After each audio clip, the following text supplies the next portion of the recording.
বাংলার বিরোধীরা অর্থাৎ বিজেপি তারা কি ভাবছে শুধুমাত্র হিন্দু ধর্মাবলম্বী মানুষকে সাথে নিয়ে তারা 2026-এর ভোটে পার হয়ে যাবে, তারা ক্ষমতায় চলে আসবে, নাকি অন্য কিছু ভাবনা নিয়ে তারা ঘুরছে? আর তা যদি না হয় তাহলে সুকান্ত মজুমদার কেন শিখ ধর্মের মানুষকে আবার অপমান করলো, তাদের ধর্মীয় ভাবাবেগে আবার আঘাত করলো এবং তারা এফআইআর করলো থানায় এবং স্বয়ং মুখ্যমন্ত্রীর কাছে চিঠি লিখে জানালো সুকান্ত মজুমদারকে শাস্তির জন্য কড়া ব্যবস্থা নেওয়া হয়। নমস্কার, আমি দীপাঞ্জন ওরে, আপনি দেখছেন the news point Bangla. News point বাংলায় আপনাকে স্বাগত। প্রিয় দর্শক, যে কথা না বললে নয় সেটা হচ্ছে যে এ বাংলার শাসক এর কাছে শিখ ধর্মের মানুষ যে সংগঠন রয়েছে শিরোমণি গুরুদ্বার প্রবর্তক কমিটির তরফ থেকে বাংলার অর্ধেক মন্ত্রী এবং কেন্দ্রীয় মন্ত্রীও বলা যায় সম্মানীয় সুকান্ত মজুমদারের বিরুদ্ধে শিখ ধর্মের মানুষকে অপমান করার জন্য তারা স্বয়ং মুখ্যমন্ত্রীর কাছে চিঠি দিয়েছেন এবং তার শাস্তির দাবি করেছেন এবং থানায় এফআইআর করেছেন। কিন্তু কি কারণে তারা এই এফআইআর করলো সে প্রসঙ্গটা না বললেই নয়। সে প্রসঙ্গ হচ্ছে যে আপনারা জানেন যে গত 15ই জুন কলকাতা যে শ্রীগুরু সিং অফিসিয়াল যে ফেসবুক পেজ রয়েছে সেখানে একটা ভিডিও শেয়ার করা হয়েছে।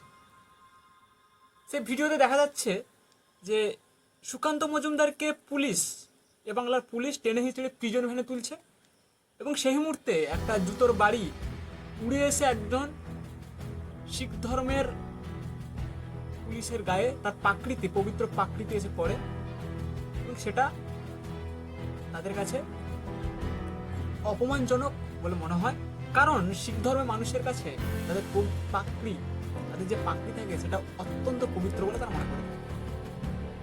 এই কারণে তারা মনে করছে তাদের ধর্মীয় ভাবেগে বিরোধীরা আঘাত করেছে।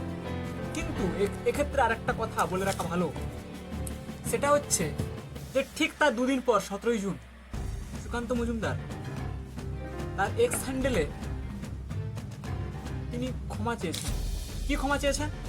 তিনি বলছেন যে মমতা ব্যানার্জির কালীঘাটের বাড়ির কাছে তারা প্রতিবাদ আন্দোলন করতে গিয়ে তাকে যখন পুলিশ টেনে হিঁচড়ে জোর করে পিছন ভ্যানে তুলছেন, তাকে সহ তার সাথে আরো যে কর্মকর্তারা রয়েছেন বা যারা রয়েছেন তাদেরকে টেনে হিঁচড়ে তুলছে, তখন আচমকা কোনোভাবে একটা জুতোর বাড়ি চপ্পল ছুটে এসে একটা দুর্ঘটনা ঘটায় এবং সেই দুর্ঘটনার প্রেক্ষিতে ওই পুলিশ সিআরপিএফ তার পাকড়িতে কি লাগে তার জন্য তিনি অত্যন্ত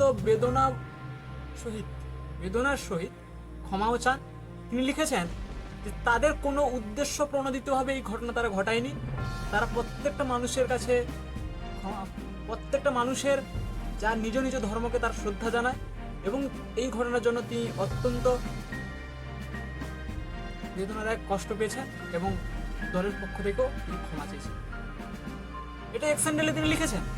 কিন্তু তারপরে আবারও এই শিরোমণি গুরুদ্বার প্রবর্তক কমিটির তরফ থেকে সুকান্ত মজুমদারের বিরুদ্ধে এফআইআর করা হলো, মুখ্যমন্ত্রীকে চিঠি দেওয়া হলো তাকে যাতে দৃষ্টান্তমূলক শাস্তি দেওয়া হয়।